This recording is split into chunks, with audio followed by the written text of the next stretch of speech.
no idea. I guess I am kind of a stranger. I mean, it's not like a lot of people know me. What's going on, trainers? This past week, it was announced that, unfortunately, the West, specifically the US, isn't going to get Pokemon Horizons until February, late February on Netflix here in the US, and we don't even know how many episodes we're going to get. That same day, it was announced that the BBC iPlayer, not really sure what that is, but basically in the UK, they were going to get the episodes starting virtually in the next couple of days. And I've already watched episode 1 on a BBC Player. Had to figure out what that was. But essentially, they got the first 6 episodes of Pokemon Horizons dubbed way before we're going to get it here in the US. And this has caused a lot of disruption in Pokemon anime and where do these decisions come from? What do they mean? Etc, etc. But underlying from just frustration of waiting for us to get Pokemon Horizons officially in the West, there's unofficial methods to watch it, and I've watched them just right here on this channel. Make sure you guys check out all my reviews of 31 episodes. Crazy how many we have so far. But an underlying thing that I saw there was just a lot of criticism and hate for Liko as a character, as now she's being exposed to a wider audience outside of Japan and those who have found other means to watch said show. And I wanted to kind of discuss that here and why Liko is so important for the anime series. And, you know, pivoting away from Ash is a huge, monumental decision for Pokemon Company, for Game Freak, for Nintendo, for TCPI, for all, you know, international, for the Pokemon Company International, every entity that is involved in Pokemon, every stakeholder. This is a huge pivot away from their core character, who's been a core character for 25 years.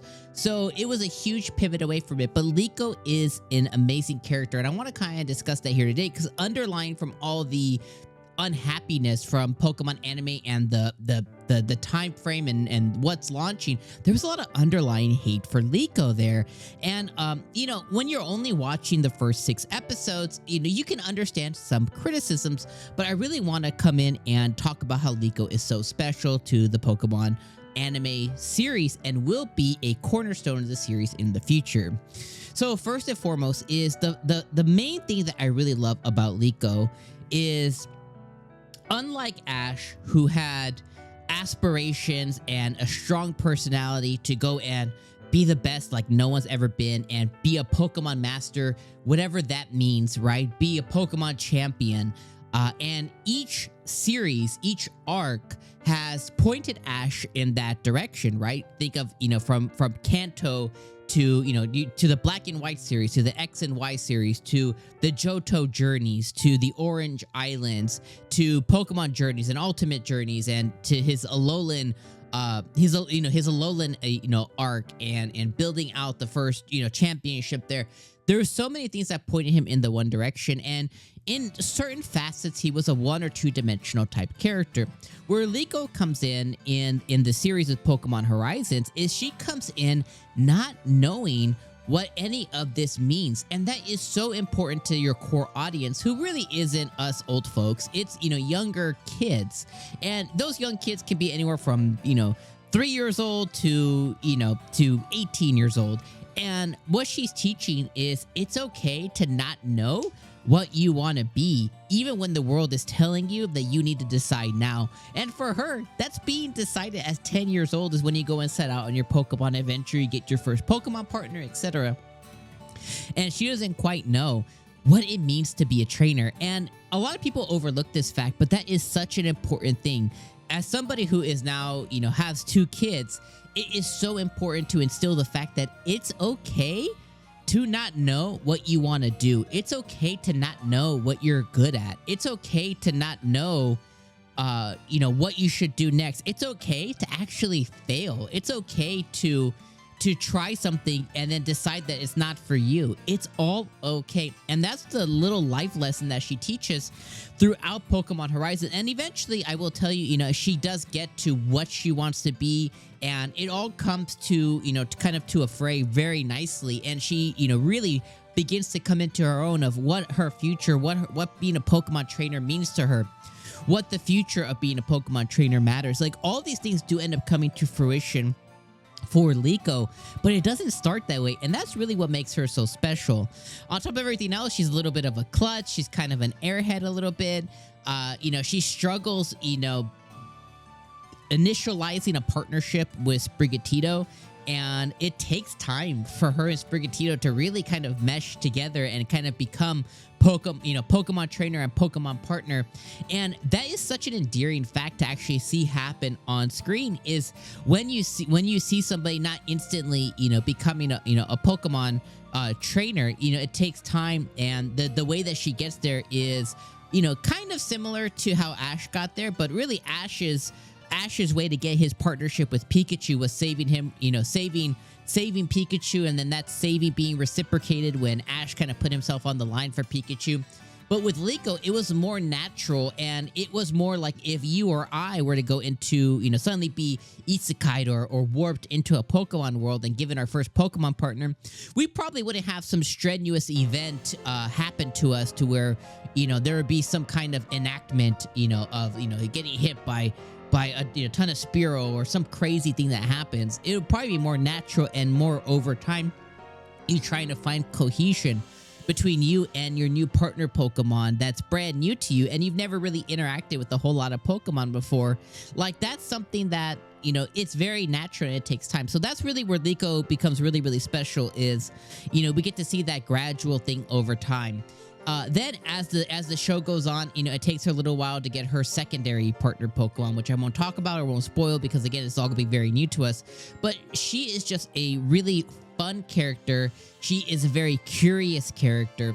She is a character who really, you know, is vulnerable at moments and who's really trying to reach out to others. You know, there's another secondary character in Roy that gets introduced, and the way she instills a relationship in there isn't as force-fed or as cheesy as it has been with Ash in the past.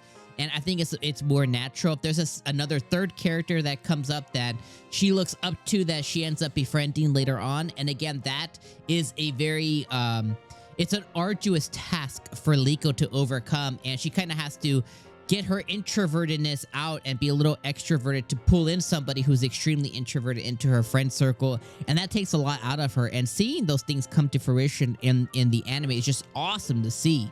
So to kind of put a button in it, you should absolutely watch the show, and you should absolutely watch the little things that the show will convey to you, and put yourself in the same shoes or that you were in when you were a lot younger. Put yourself into the shoes of a 10-year-old and think of how you thought when you were that age, right? Like, you didn't know much about the world and you were curious about everything, and watch the little lessons that Liko as a character kind of teaches you in being vulnerable, in failing, in not succeeding at something that you try for the first time, in persevering through things that are larger than life to you at that moment, in dealing with relationships and friendships with people that they're brand new to you, in dealing with having to find out, you know, being forced or being pushed into this new box of being a Pokemon trainer, what that means. How do you deal with it? How do I deal with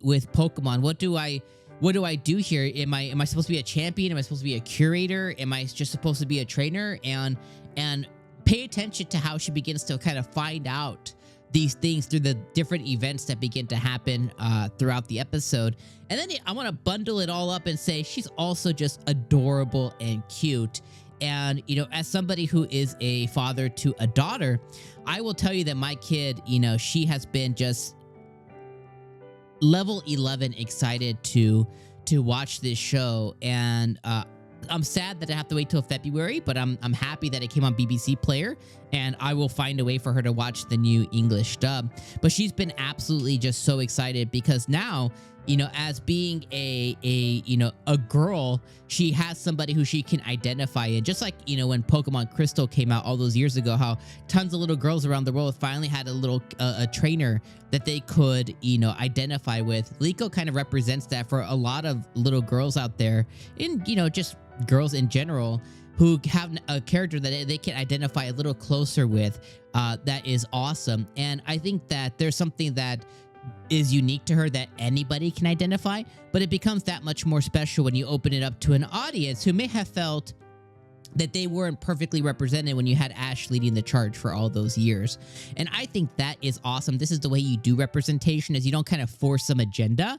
You just do it very naturally. And for the ones who are always like, you know, the macho folks out there, we have a secondary character in Roy that you can feel represented there as well too. And I think that's why we have Liko and Roy as opposed to just being Liko leading the charge. So anyways, you know, this, I want to button it up and say Liko is awesome, Liko is cute, Liko is endearing, and I really think that if there is a reason to watch Pokemon Horizon, it's her, because she is well craftedly written.